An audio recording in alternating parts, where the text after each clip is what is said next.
Welcome in. Thanks for joining us for the latest WHHI Daily News, where we bring you more Lowcountry news more often. I'm Bob Stevens. We begin with the Beaufort Jasper Water and Sewer Authority and an issue they've got. If you get your water from them, you are being asked to reduce that water usage until at least Wednesday after a power surge knocked out a major pump at their water treatment plant in Okatee. The authority is asking that you just water outside no more than 3 days a week. Failure to cut that usage while repairs are being made could result in lower pressure and a change in tap water color, and that could necessitate boil water advisories. While Governor McMaster was saying that he's studying gun safety remedies in a campaign visit to Hilton Head over the weekend, a few dozen activists sponsored by the national group Moms Demand Action were lining the Bluffton Parkway near the county government center with anti-gun violence signs for passersby to see, asking for a stronger response to the spike in mass shootings in the last few weeks. They plan a similar event Saturday the 25th in Beaufort.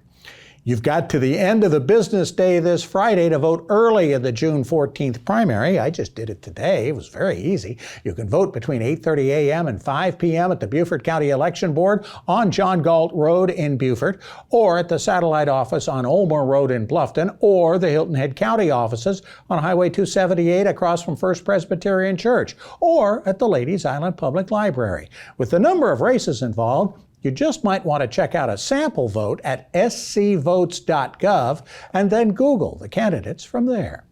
The level of trust in the Alec Murdaugh cases is now so low that the state law enforcement division is going to exhume Gloria Satterfield's body. No autopsy was ever done on the Murdaugh's housekeeper after she allegedly fell on the steps of the Murdaugh estate more than 4 years ago. The Hampton County coroner also says it was never notified of Satterfield's death and listed her cause of death as natural. Satterfield's lawyers agreed to the exhumation, the date of which has not been announced, and say they think investigators just want to rule out any suspicion of foul play. Murdaugh is alleged to have ended up with most of the $4.3 million insurance payout from her death. And here's a crime story that goes against the stereotypes. Beaufort police have arrested a teenager in connection with the shooting of 2 other teenagers during a drug deal last week in the Salvation Army parking lot on North Street.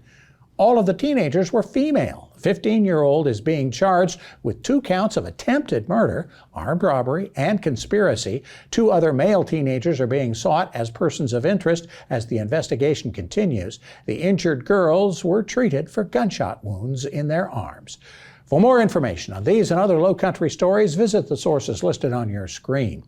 The summer turn of the season is about to begin. Boy, that means things are going to start getting busy on our ball fields. Justin Jarrett has more.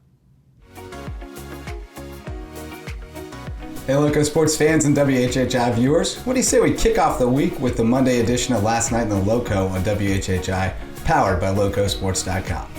Here we go, off to northern Beaufort County, where one of the most successful high school boys basketball programs in the area will have a new head coach next season. Jim Raymond will make the move across town to take over as athletics director at Bridges Prep, creating an opportunity for some lucky coach to take over a Whale Branch boys team that has been a perennial winner and was the Class 2A state runner-up in 2020. Raymond completes his 7-year tenure in Seabrook with a 94-67 overall record, including a 19-7 mark in the 2016-17 season and a 21-7 record and a trip to the state finals with the future Alabama Crimson Tide star Nick Pringle squad in the last big Loco sporting event before the COVID shutdown. The Warriors lose a couple key players off last year's team, but they bring back a bunch of talent, and the JV program seems to churn out a few budding stars every year, so it's a good gig for the next coach, who will get tons of support from the Seabrook community and a great administration. In other news, the Savannah Bananas finally lost a game, falling 6-3 to the Forest City Owls on the road Saturday.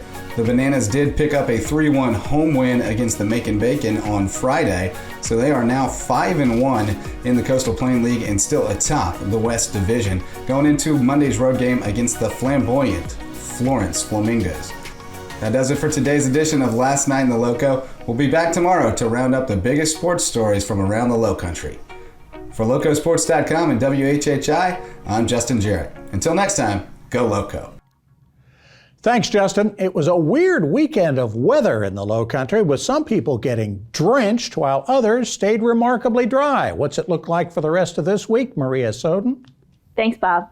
All right, let's take a look at the weather for Tuesday. So it looks like it's going to be partly cloudy all day in all three regions. Hilton Head's going to have a high of 83, a low of 73. Bluffton's going to have a high of 87, a low of 71. And Beaufort's going to have a high of 89, a low of 72.